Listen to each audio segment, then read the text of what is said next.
জিন্দাবাদ জিন্দাবাদ জিন্দাবাদ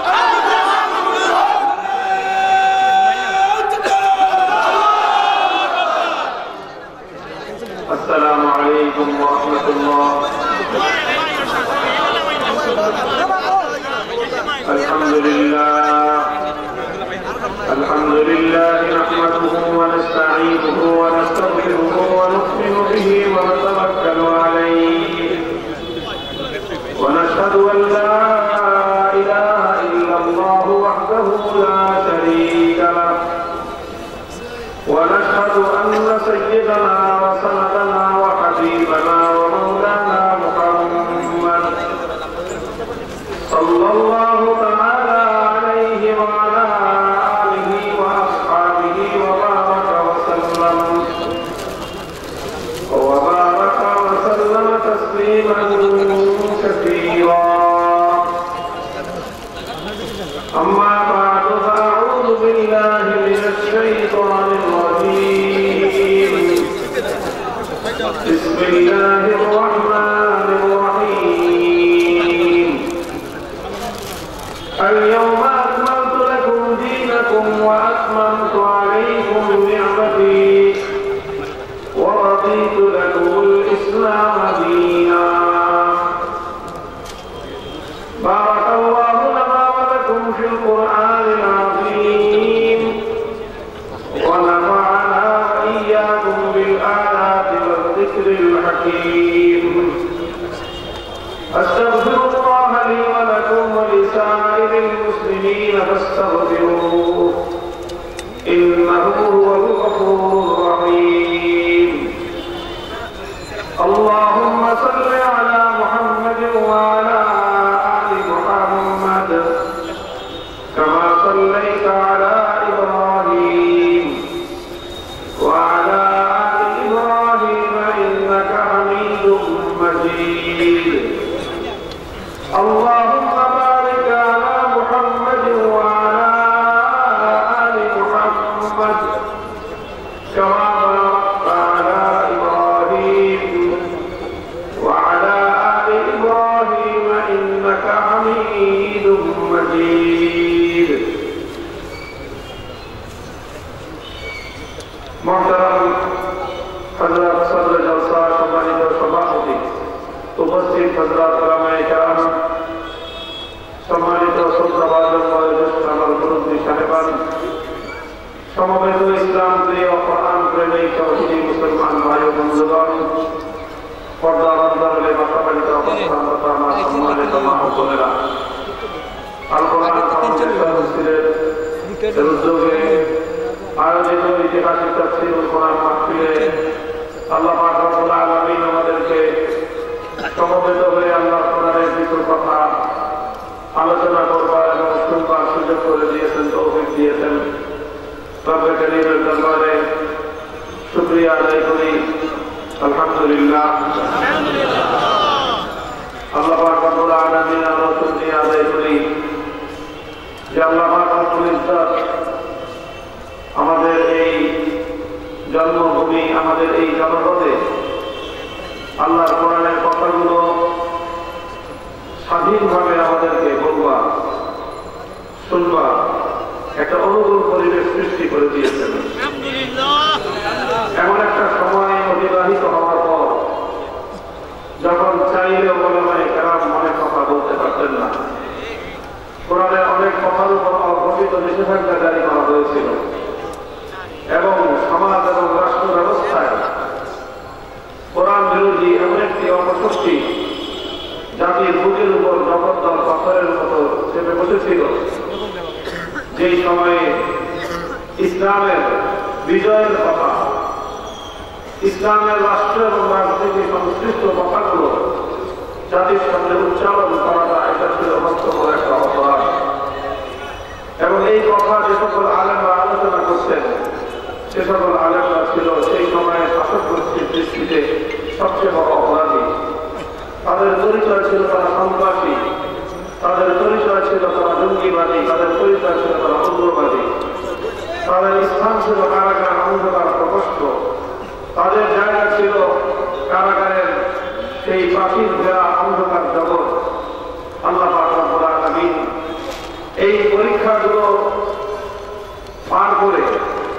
এই দুঃসময়গুলো অতিক্রম করে আল্লাহ পাক এই জাতির জীবনে একটা সুসময় দান করেছেন। রব্বুল ইজ্জতের দরবারে আমরা কালেমাতুশ শুকরের হাদিয়া পেশ করি। হৃদয়ের গভীর থেকে আমরা আল্লাহর দরবারে, মহান রব্বে পাকের দরবারে আমরা আন্তরিকভাবে, গভীরভাবে, মনোযোগের সাথে আমরা শুকরিয়া আদায় করি। আল্লাহ যেন আমাদের এই নিয়ামতকে দীর্ঘায়িত করেন। এই জাতির কপালে আর যেন কোনদিন এমন দুর্দিন না আসে যে মানুষ চাইলেও কোরআনের সব কথা শুনতে পারবে না, কেউ চাইলেও কোরআনে পাকের সব কথাগুলো বলতে পারবে না। এমন দুর্দিন যেন এই জাতির কপালে আর না আসে। যাদের জন্য এই দুর্দিন এসেছিল আল্লাহ পাক তাদেরকে হেদায়েত নসিব করুন। তারা আবার পাক্কা ইমানদার হয়ে, মুসলমান হয়ে, মুমিন হয়ে, কোরআনের পক্ষের হয়ে সমাজে ফিরে আসুক। তাদের জন্য আমাদের এই শুভকামনা রইল। মুহতারাম হাজিরিন, আপনারা বিভিন্নভাবে শুনেছেন এবং ঘোষক যিনি আমার ব্যাপারে বললেন, এবং বাস্তবিক অর্থেই আপনাদের এই প্রোগ্রামে, এই মাহফিলে অংশগ্রহণ করতে পারবো কিনা আমি নিজেও এই ব্যাপারে সন্দিহান ছিলাম। হঠাৎ অসুস্থতাজনিত কারণে হাসপাতালে পর্যন্ত ভর্তি হতে হয়েছে। আল্লাহ পাক রব্বুল আলামিন অতি দ্রুত অল্প সময়ের মধ্যেই সুচিকিৎসা ওসিলায় আল্লাহ সুস্থ করে দিয়েছেন। আমি আপনাদের সম্মুখে কোরআনে পাকের যে ঐতিহাসিক আয়াত তেলাওয়াত করেছি, সূরাতুল মায়েদার 6 নম্বর আয়াতের অংশ বিশেষ, যেটি কোরআনে পাকেরই শুধু নয়, বরং আল্লাহর পক্ষ থেকে অবতীর্ণ সকল ধর্মগ্রন্থের মধ্যে একটি অনন্য নজিরবিহীন আয়াত, যে আয়াতের মতো আয়াত কোরআনের পূর্বেকার কোন আসমানি গ্রন্থে নাযিল হয়নি। বুখারী শরীফ সহ সমস্ত হাদিসের কিতাবগুলোর মধ্যে বর্ণিত হয়, খলিফাতুল মুসলিমিন ওমর ফারুক রাদিয়াল্লাহু তাআলা আনহুর যুগে ইহুদিরা হযরত ওমরের সাথে কোন একটা আলোচনা প্রসঙ্গে বলল যে, খলিফা ওমর, তোমাদের ধর্মগ্রন্থ কোরআনে পাকের মধ্যে একটি আয়াত রয়েছে, লাউ নাযালাত আলাইনা মা'শারাল ইয়াহুদ লাত্তাখাযনা যালিকা আল-ইয়াওমা ঈদা। সেই আয়াতটি যদি তোমাদের কোরআনে নাযিল না হয়ে আমাদের তাওরাতে নাযিল হতো, সেই আয়াত নাযিল হওয়ার সৌভাগ্যবান তোমরা মুসলিম জাতি না হয়ে আমরা ইহুদি জাতি যদি হতাম, লাত্তাখাযনা যালিকা আল-ইয়াওমা ঈদা, তাহলে এই আয়াতটি যেই দিন নাযিল হতো, যেই দিন নাযিল হয়েছে, সেই নাযিল হওয়ার দিবসটিকে আমরা জাতীয়ভাবে, ধর্মীয়ভাবে আমাদের জাতীয় দিবস হিসেবে আমরা উদযাপন করতাম। হযরত ওমর রাদিয়াল্লাহু আনহু জিজ্ঞাসা করলেন, কোন আয়াতের ব্যাপারে তোমরা এই কথা বলছো? তখন তারা ইন্ডিকেট করলো যে কোরআনে পাকের সূরাতুল মায়েদার 6 নম্বর আয়াতের এই অংশ বিশেষ, যেখানে আল্লাহ পাক ঘোষণা করেছেন, আল-ইয়াওমা আকমালতু লাকুম দীনাকুম ওয়া আতমামতু আলাইকুম নি'মাতি ওয়া রাদিতু লাকুমুল ইসলাম দীনা।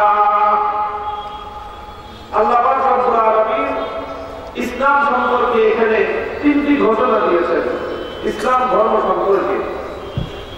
প্রথম কথা আল্লাহ বলেছেন, আজ আমি তোমাদের জন্য তোমাদের ধর্মকে, তোমাদের দ্বীনকে পরিপূর্ণ করে দিলাম, এবং তোমাদের দ্বীন পরিপূর্ণ হওয়ার মাধ্যমে তোমাদের উপর আমি আল্লাহর নিয়ামত যা দেওয়ার ছিল সেটা পূর্ণতায় পৌঁছে গেল। ইসলাম দীনা, এবং জীবন ব্যবস্থা হিসেবে ইসলামের উপর আমি আল্লাহ আমার স্যাটিসফ্যাকশন, আমি আল্লাহ আমার সন্তুষ্টি, আমার তৃপ্তির ঘোষণা দিয়ে দিলাম যে আমি আল্লাহ নিজে সৃষ্টিকর্তা হিসেবে আজকে পরিতৃপ্ত হয়ে গেলাম যে আমি যে জীবন ব্যবস্থাটা মানব জাতিকে দিতে চেয়েছি সেই জীবন ব্যবস্থাটা পরিপূর্ণ হয়ে গিয়েছে।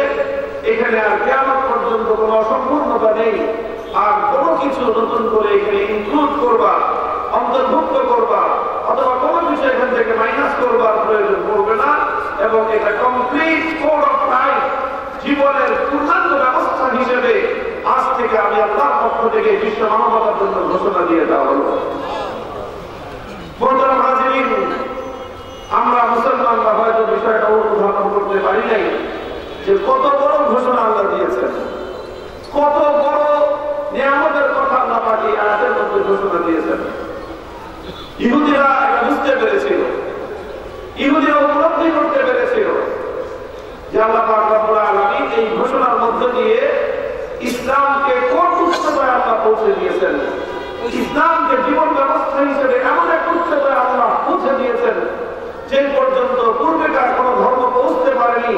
কেমন পর্যন্ত কোন জীবন ব্যবস্থা তার উচ্চতায় পৌঁছানো দূরের কথা, তার কেশাগ্র পর্যন্ত স্পর্শ করতে পারবে না। যখন ইহুদিরা হযরত ওমর ফারুক রাদিয়াল্লাহু আনহুকে এই কথা বলল, প্রতি উত্তরে তিনি বললেন যে দেখো, তোমাদের মধ্যে আর আমাদের মধ্যে এটা যেমন একটা পার্থক্য যে আল্লাহ পাক আমাদেরকে একটা পূর্ণাঙ্গ জীবন ব্যবস্থা দিয়েছেন, যে ব্যবস্থা পৃথিবীর অন্য কোন জাতিকে আল্লাহ দেননি, ঠিক তদ্রুপ তোমাদের মধ্যে আর আমাদের মধ্যে আরেকটা পার্থক্য হলো এই যে তোমাদের যে কোনো বিষয় উদযাপন করার জন্য তোমাদের নিজেদের নির্ধারণ করতে হয়, আর আমাদের আখেরি নবী মুহাম্মদ আরবি সাল্লাল্লাহু আলাইহি ওয়াসাল্লামের উসিলায় তার বরকতে আল্লাহ আমাদেরকে আরেকটি নিয়ামত দান করেছেন। সেটা হলো কোনটা আমরা উদযাপন করব, কিভাবে উদযাপন করব, সেটাও আল্লাহ আমাদের নির্ধারণ করার অপেক্ষায় থাকেন না, বরং আল্লাহ নিজের পক্ষ থেকে আমাদের জন্য উদযাপন করার আয়োজনটাও করে দেন। তোমরা তো বলছো যে এই আয়াত নাযিল হওয়ার দিবসকে স্মরণীয় করে রাখার জন্য তোমরা সেই দিনটাকে জাতীয় উৎসব হিসেবে পালন করতা। এবার শুনো যে এই আয়াতটা আমাদের জন্য যেদিন নাযিল হয়েছিল সেই দিনটা কেমন ছিল। সেই দিনটা ছিল সপ্তাহের 7 দিনের মধ্যে সেরা দিন, ইয়াউমুল জুমআ। সেই দিনটা ছিল বছরের 360 দিনের মধ্যে সেরা দিন, ইয়াউমে আরাফা। জিলহজ মাসের 9 দিন, 9 তারিখের দিন। সেই দিনটা ছিল এমন একটা সময় আল্লাহর নবী মুহাম্মদুর রাসূলুল্লাহ সাল্লাল্লাহু আলাইহি ওয়াসাল্লামের জীবদ্দশায় একটা গোল্ডেন মোমেন্ট, একটা সোনালী সময়, স্মরণীয় সময়, নবীর জীবনের সবচেয়ে গুরুত্বপূর্ণ একটা মুহূর্তকে আল্লাহ পাক নির্বাচন করে নিয়েছিলেন সেই আয়াতটি নাযিল করার জন্য। এবং সেটা এমন একটা জায়গায় অবতীর্ণ হয়েছিল এই ভূপৃষ্ঠের মধ্যে কোনো কোনো বিবেচনায় সেই জায়গা থেকে উত্তম আর কোনো জায়গা হতে পারে না। সেটি হলো আল্লাহর নবী যখন বিদায় হজের সময় আরাফার ময়দানে উকুফরত অবস্থায় জাবালে রহমতের উপর আল্লাহর নবী দাঁড়িয়েছিলেন। ওই সময় আল্লাহ পাক রব্বুল আলামিন জুমার দিন, আরাফার দিন, জিলহজ মাসের 9 তারিখ আরাফার ময়দানে আল্লাহর নবী সমস্ত সাহাবায়ে কেরাম নিয়ে হজের সবচেয়ে গুরুত্বপূর্ণ আমল আরাফার উকুফরত অবস্থায় জাবালে রহমতের উপর আল্লাহ পাক এই আয়াত নাযিল করেছেন। কাজে আমরা কি উদযাপন করবো? পৃথিবীতে এর চেয়ে কোন শ্রেষ্ঠ দিন তো হতেই পারে না।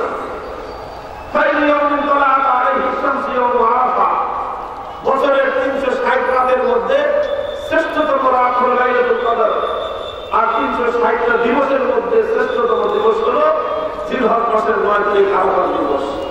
সেই দিনটি আল্লাহ পাক এই আয়াত নাযিল করার জন্য নির্বাচন করেছেন।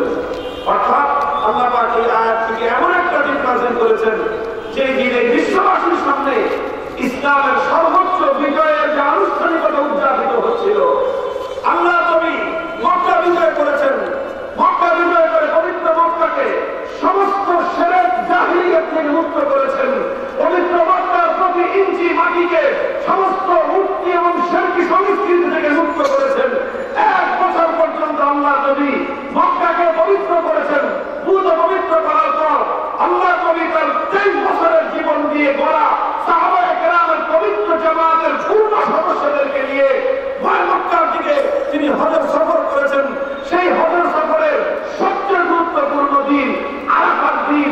আরাফার মাঠে জাবালে রহমতের উপর উকুফরত অবস্থায় আল্লাহ পাক রব্বুল আলামিন এই আয়াতটি নাযিল করে ইসলামের ইতিহাসের সর্বোচ্চ ধর্ম মুহূর্তে আল্লাহ সবচেয়ে গুরুত্বপূর্ণ ঘোষণাটি দান করেছেন।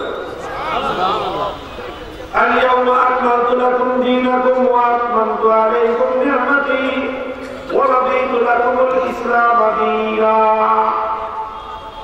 ভাই, আমাদের বাংলা ভাষায়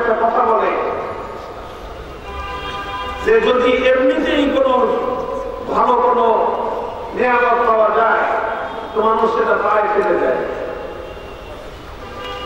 মানুষের মাত্রা পেলে মানুষের কাছে কদর হয় না, দাম হয় না, মূল্য হয় না।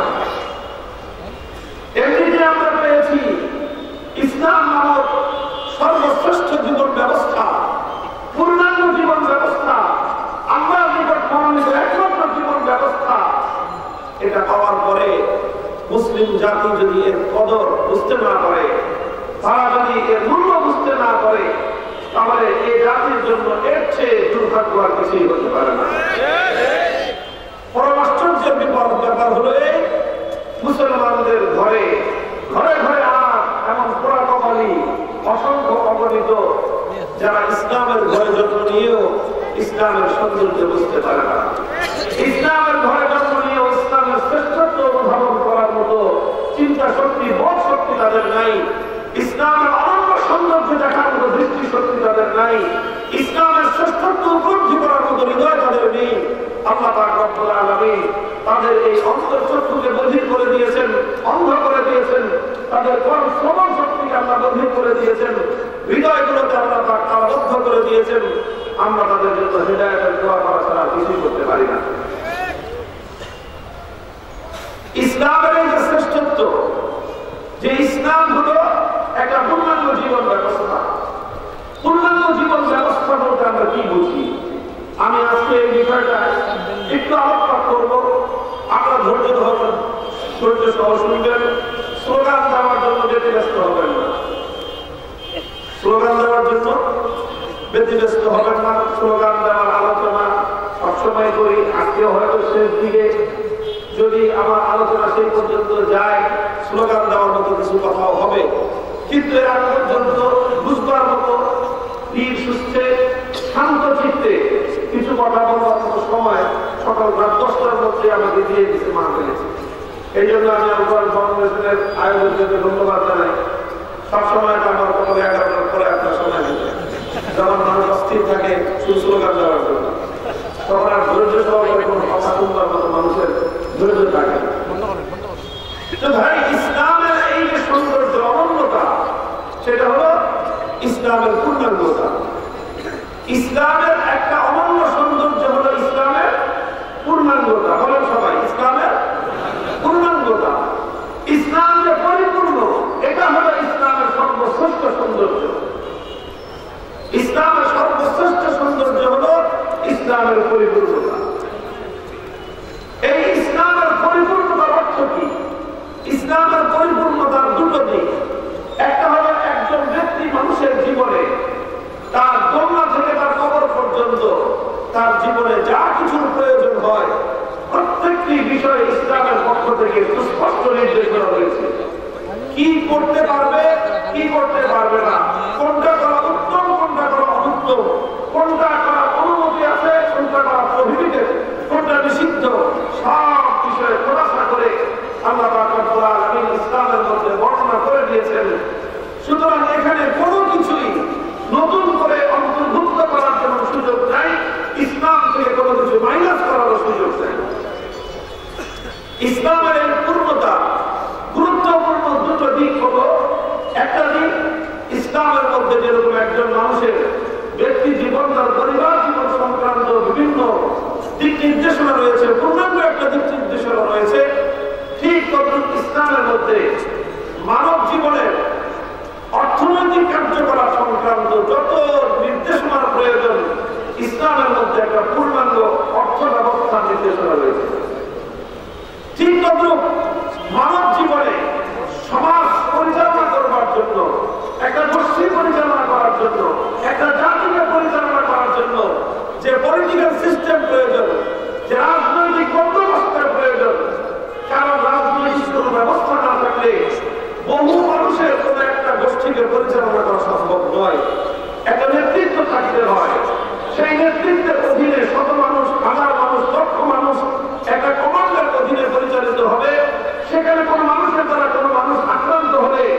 জনগোষ্ঠী পরিচালিত হতে পারে না। এই জন্য মানুষের ফিতরি যে চাহিদা, জন্মগত চাহিদা, স্বভাবগত যে চাহিদা, সেটা হলো একটা জনগোষ্ঠী পরিচালিত হতে হলে একটা পলিটিক্যাল সিস্টেম প্রয়োজন, একটা রাজনৈতিক ব্যবস্থার প্রয়োজন। এই রাজনৈতিক ব্যবস্থা ছাড়া পৃথিবীতে কোনো কালে কোনো জাতি পরিচালিত হতে পারে না।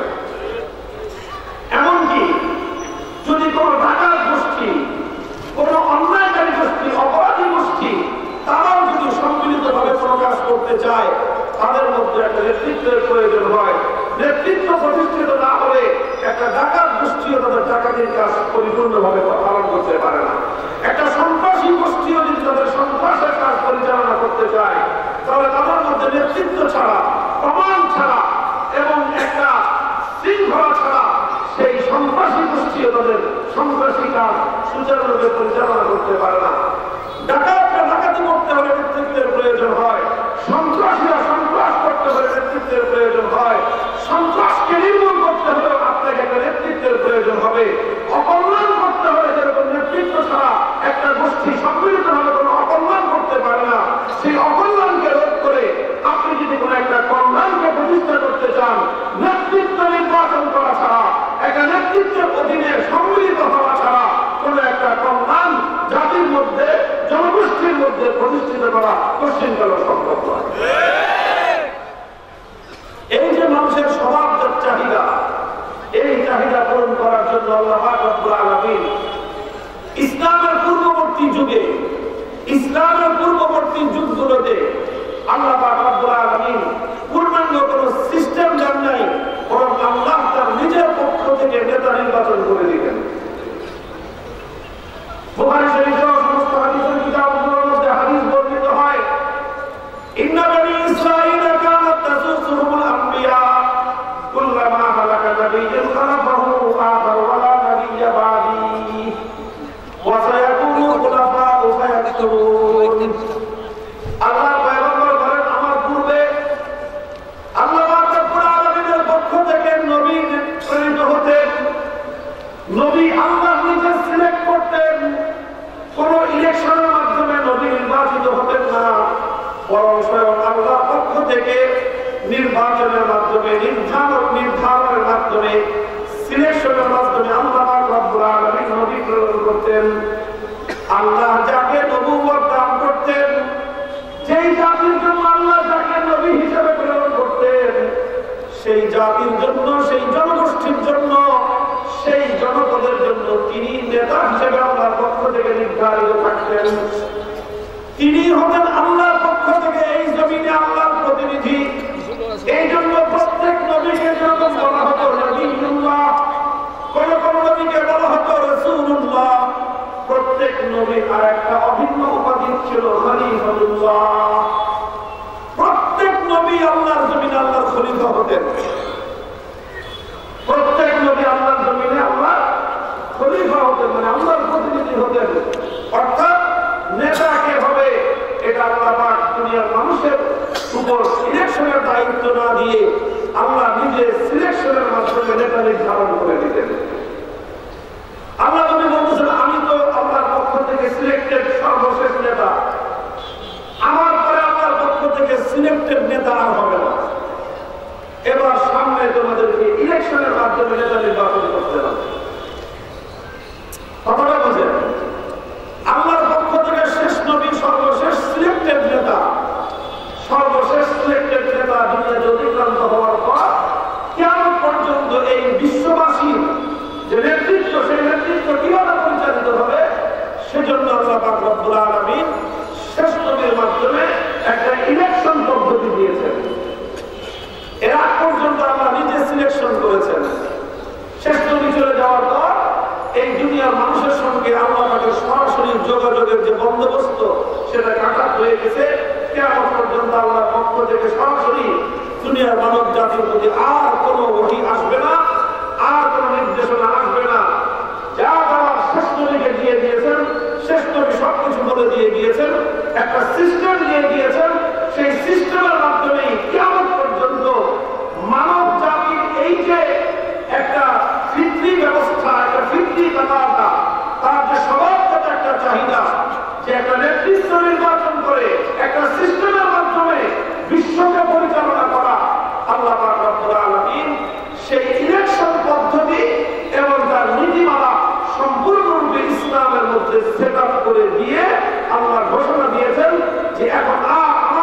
ইলেকশনের প্রয়োজন হবে না।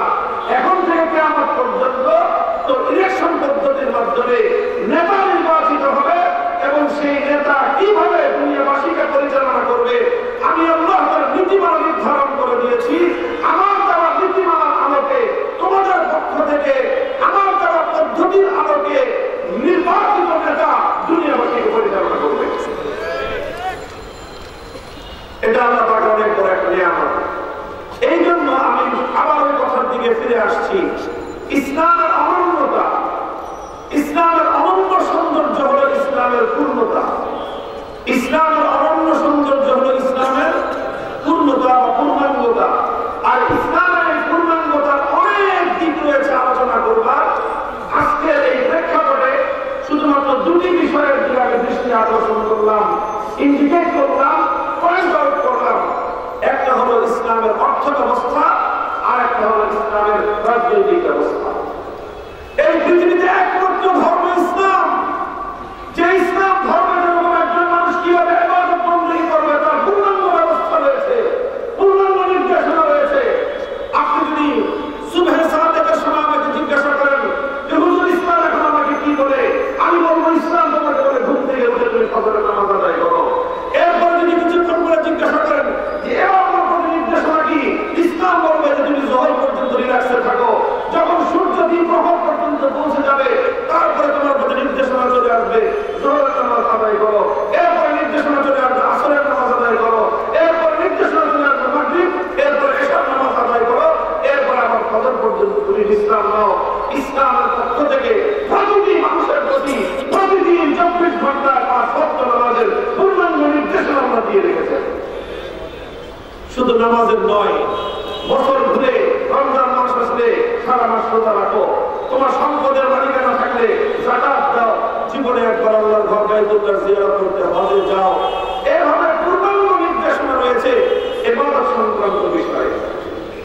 ইসলাম যেরকম মানুষকে তার ইবাদত কিভাবে করতে হবে এই বিষয়ে নির্দেশনা দিয়েছে, ঠিক তদ্রুপ ইসলাম নির্দেশনা দিয়েছে তুমি তোমার ব্যবসা বাণিজ্য কিভাবে করবে, তুমি তোমার অর্থনৈতিক লেনদেন কিভাবে পরিচালনা করবে।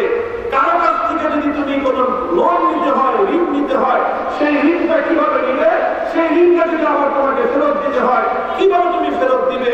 তুমি যদি কারো কাছ থেকে টাকা নিয়ে তুমি যদি শেয়ারিং ব্যবসা করতে চাও, একজনের অর্থ আর একজনের শ্রম, কিভাবে সেই তুমি শেয়ারিংটা করবা।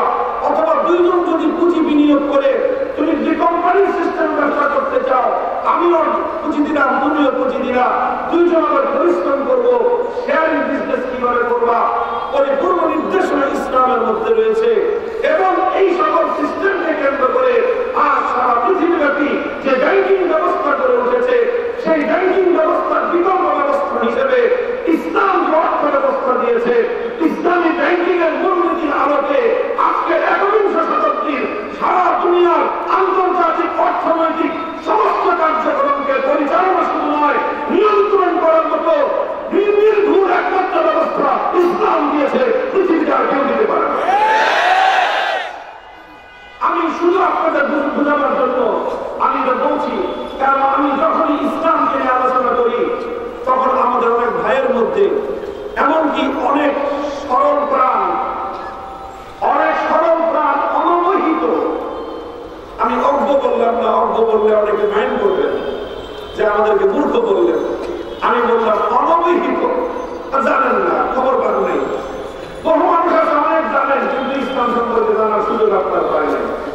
অনেক পড়াশোনা করেছেন, ইসলাম নিয়ে পড়বার মতো সময় আপনি পান নাই।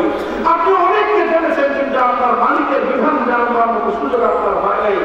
এই জন্য আমি আপনাকে কোনো দোষ দিচ্ছি না, মূর্খ বলছি না, আপনাকে অজ্ঞ বলছি না, কিন্তু অন্তত অনবহিত তো আমাকে বলতেই হবে। তারা মনে করে যে যারা অর্থনীতিতে ইসলামকে বাস্তবায়ন করতে চায়, স্বাভাবিকভাবেই যে ইসলাম ধর্মের অনুসারী সে যদি অর্থনীতিতে ইসলামকে অনুসরণ করতে চায় তাহলে একজন হিন্দু তার ধর্মের আলোকে অর্থনীতিতে হিন্দু ধর্ম ব্যবস্থা চাইতে পারে, একজন খ্রিস্টান অর্থনীতিতে তার খ্রিস্ট অর্থ ব্যবস্থা চাইতে পারে,